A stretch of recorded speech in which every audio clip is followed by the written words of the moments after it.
सार वचन राधा स्वामी वार्तिक भाग दूसरा वचन 181।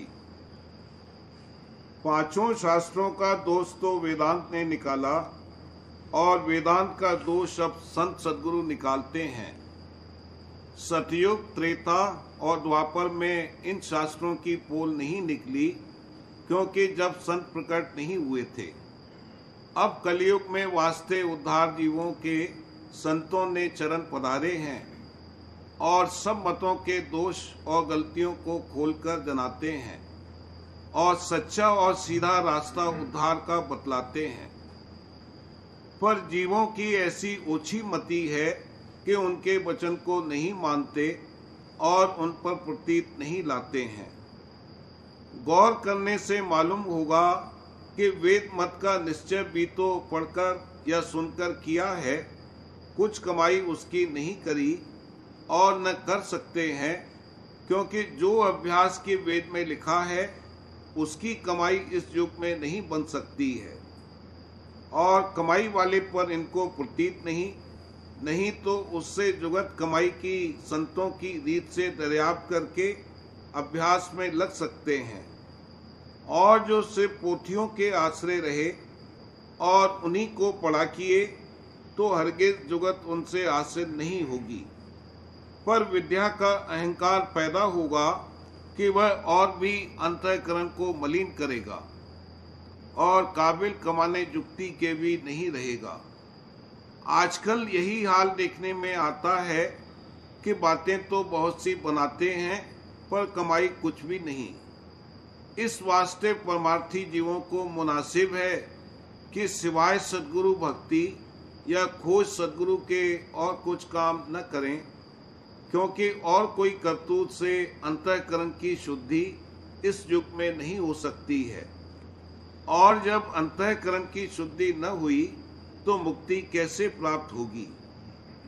और सिवाय संत सद्गुरु के और कोई युक्ति प्राप्ति धुरपद की नहीं बतला सकता है, क्योंकि उस घर के भेदी सिर्फ वही हैं और किसी को यह भेद नहीं मालूम है। और ऐसे जो संत सद्गुरु हैं उन्हीं की सेवा और भक्ति से अंतःकरण की शुद्धि और फिर उन्हीं की दया और मेहर से मुक्ति पद की प्राप्ति होगी और युक्ति की कमाई भी बन आवेगी।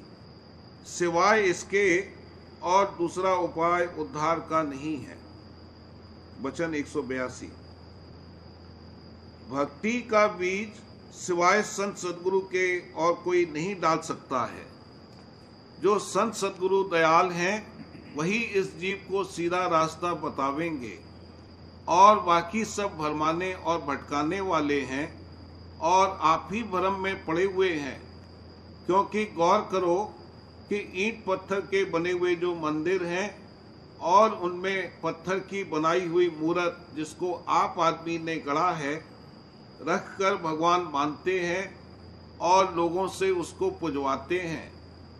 और जो मंदिर के मालिक का बनाया हुआ है और जिसमें वह आप आन कर बैठा है और जहां घंटा, शंख और नाना प्रकार के बाजे हर वक्त बज रहे हैं और नित्य आरती हो रही है, उसका भेद इस जीव को नहीं बताते हैं। इसलिए ऐसे जो अंधे हैं वह जब आप ही भूल में पड़े हैं वह औरों को भी रास्ता भुलाते हैं और बजाय जीवों के कार्य संवारने के उनका अकाज करते हैं। अंधा अंधे को क्या रास्ता बतावेगा। इस वास्ते कहा जाता है कि सद्गुरु खोजो। जब तक सद्गुरु नहीं मिलेंगे तब तक अंतर का भेद हरगिज प्राप्त नहीं होगा।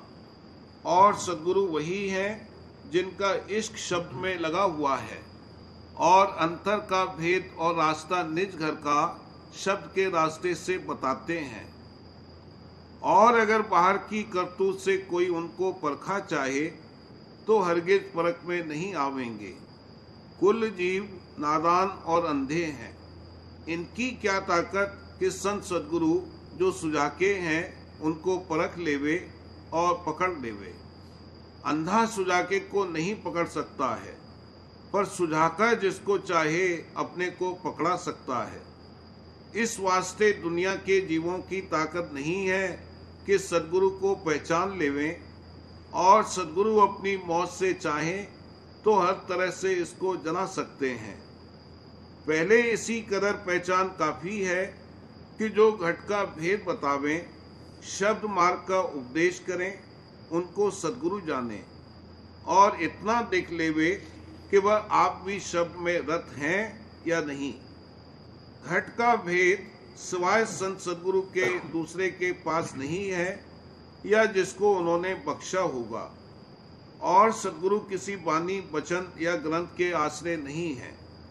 वह आप मालिक रूप हैं, और जब तक कि घट में अभ्यास संत सदगुरु की दया और मेहर लेकर न करेगा, तब तक निज पद को प्राप्त नहीं होगा।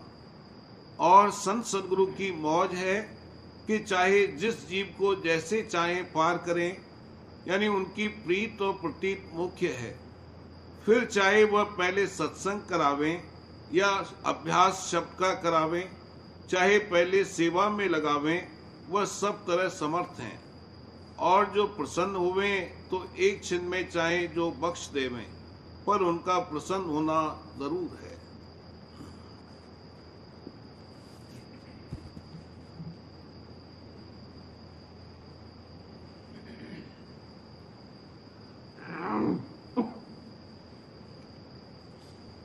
प्रेम पत्र राधा स्वामी, पहला भाग, वचन 23वां। परमार्थ में गुरु की जरूरत और उनकी किस्म और दर्जे और भेद। कोई काम दुनिया का ऐसा नहीं है कि जो बिना उस्ताद के सिखाए हुए कोई आदमी, औरत या मर्द कर सके। यहाँ तक कि बच्चे को खड़ा होना और चलना और खाना और पीना बगैर सिखाए नहीं आता है, और लिखना और पढ़ना और हर पेशे का काम तो जरूर मास्टर या उस्ताद से सीखना पड़ता है। इसी तरह सच्चे परमार्थ यानी सच्ची मुक्ति के हासिल करने के लिए भी अभ्यास के सिखाने वाले की, जिसको गुरु कहते हैं, निहायत जरूरत है। पंडित या पुरोहित या पाधे जो परमार्थी शास्त्र या पोथियां पढ़ाते हैं या कर्म कराते हैं या बाहरी पूजा और होम और यज्ञ कराते हैं, इनको गुरु नहीं कहा जा सकता है। जो कोई आप पढ़ना जानता है यानी थोड़ा बहुत विद्यावान है, वो कर्मकांड और जाहिरी पूजा की किताबें आप पढ़ सकता है और उनकी कार्रवाई करा सकता है। पर ऐसा दस्तूर रखा गया है कि चाहे कोई पढ़ना जाने या नहीं, वो सब पंडित या पाधे या पुरोहित से कर्मकांड की कार्रवाई में मदद लेते हैं, और उसी वक्त उनका हक मेहनत यानी जो उनका दस्तूर हर एक पूजा और रस्म और त्योहार वगैरह का मुकर्रर है, उनको अदा कर देते हैं। आम परमार्थी गुरु की दो किस्म हैं, एक वंशावली गुरु और दूसरा निष्ठावान यानी अभ्यासी गुरु। पहले वंशावली गुरु वो हैं जिनके घराने में चेला करने का व्यवहार जारी है, और इनकी तीन किस्म हैं। पंडित यानी ब्राह्मण, इनको हिंदुस्तान में पुराने वक्तों से लोग बड़ा मानते चले आए हैं, और जब किसी को मुकर्ररा उम्र पर जरूरत गुरु करने की होती है, तब पंडित या पुरोहित या साधारण ब्राह्मण को अपना गुरु बनाते हैं, और उससे जिस देवता का इष्ट बांधना और पूजन करना मंजूर होवे, उसी का मंत्र और विधि जाहिरी पूजा की दरियाफ्त करके पूजा जारी करते हैं और मंत्र का जबानी जाप करते हैं। भेख, जिन्होंने फकीर या साधु के कपड़े पहने हैं और अपना घर बार छोड़ दिया है, या संयोगी साधुओं की तरह से गृहस्थ में रहते हैं। जो कोई उनके पास परमार्थ की चाह लेकर जावे, तो वो उसको या तो कपड़े रंगीन देकर फकीर या साधु बना लेते हैं, और जैसा कुछ कि उन्होंने अपने गुरु से सुना है या बानी में पढ़ा है, उसके मुआफिक मंत्र या नाम का उपदेश कर देते हैं, और गृहस्थ होए तो सिर्फ उसको उपदेश मंत्र या नाम का कर देते हैं। ये लोग भी पंडितों और ब्राह्मणों के मुआफिक मंत्र या नाम का जबानी जाप बताते हैं। ऐसे साधु बहुत कम हैं कि जो मन से या श्वासा से जपने की विधि नाम की बतावें। और नामी का भेद अंतर में तो कोई नहीं बतलाता है, बल्कि पंडित और भेख दोनों इस भेद को आप ही नहीं जानते हैं। गुसाई और महंत और साहबजादे ये लोग चाहे जिस कौम से हुए, किसी निष्ठावान गुरु की औलाद में या उनके सिलसिले में गद्दी नशीन होने से गुरु कहलाते हैं और अपने घराने के पुराने चेलों की औलाद और उनके रिश्तेदारों को मंत्र या नाम का जबानी जाप करने का उपदेश देते हैं। पर आप निष्ठावान नहीं हैं और न अपने बुजुर्ग या गुरु की निष्ठा यानी अभ्यास की युक्ति से वाकिफ हैं और न उसको जानना चाहते हैं, क्योंकि ये संसारी हैं और सिवाय अपने घराने के सेवकों की औलाद और अपने चेलों से धन और माल लेने के और चाह नहीं रखते। इनका भी आदर और भाव इनके चेले पंडित और ब्राह्मण और भेखों के मुआफिक करते हैं, बल्कि कहीं कहीं उनसे बहुत ज्यादा खातिर और पूजा इन लोगों की होती है। और मालूम हुए कि इनके चेलों में से कोई सच्चा खोजी परमार्थ का नहीं है, और जो कोई ऐसा है वो फौरन इनको छोड़कर सच्चे गुरु का खोज करके और वहां से उपदेश लेकर अपना काम परमार्थी जारी करता है। ये वंशावली गुरु ऐसी हालत किसी अपने चेले की देखकर उसको बहुत दिक और तंग करना चाहते हैं, पर जो ये लोग सच्चा परमार्थ बिल्कुल नहीं जानते, इस सबब से कोई कार्रवाई इनकी उसके साथ पेश नहीं जाती।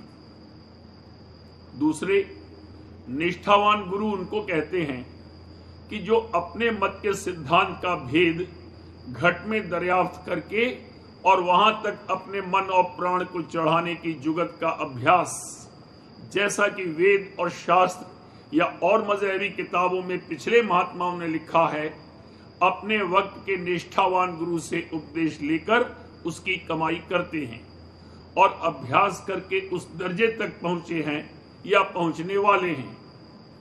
इस किस्म के गुरुओं के 4 दर्जे हैं। एक सिद्ध गुरु, इनका दर्जा बहुत नीचा है और ये अक्सर नीचे दर्जे की सिद्धि और शक्ति में अटक कर रह गए और इनका और इनके संगियों का उद्धार नहीं होता, यानी ये स्थूल माया के घेरे में ऊंचे नीचे देश और जोनों में जन्मते मरते रहते हैं। दूसरे प्रेमी और भक्त गुरु, ये कोई अवतार स्वरूप या किसी बड़े देवता जैसे विष्णु या शिव या शक्ति की अंतर्मुख उपासना अपने घट में करके उसके लोक तक पहुंचे या पहुंचनहार हैं और वे उसी स्वरूप या देवता की भक्ति अपने सेवकों को सिखाते हैं और अंतर में उस स्वरूप का दर्शन पाने और उसके लोक तक पहुंचने की जुगत बताते हैं। ये भी माया की हद में रहे और न इनका और न इनके संगियों का पूरा उद्धार हुआ। अलबत्ता बहुत काल के लिए मरने के बाद अच्छे सुख स्थान में या अपने उपास्य के लोक में बासा पाते हैं और वहां अपने उपास्य के दर्शन और संग का आनंद लेते हैं और कोई कोई उसी रूप से मिलकर एक हो जाते हैं और अपना आपा बिसर जाते हैं।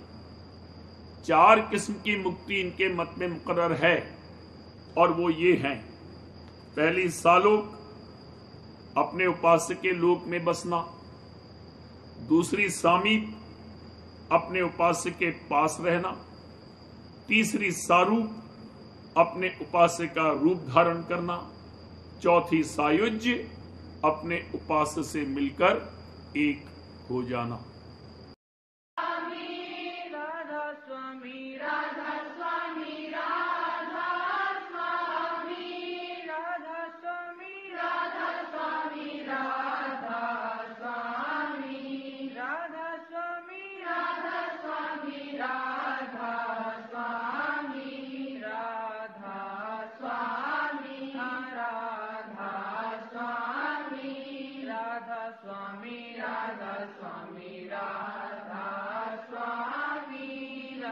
Swami Radha Swami Radha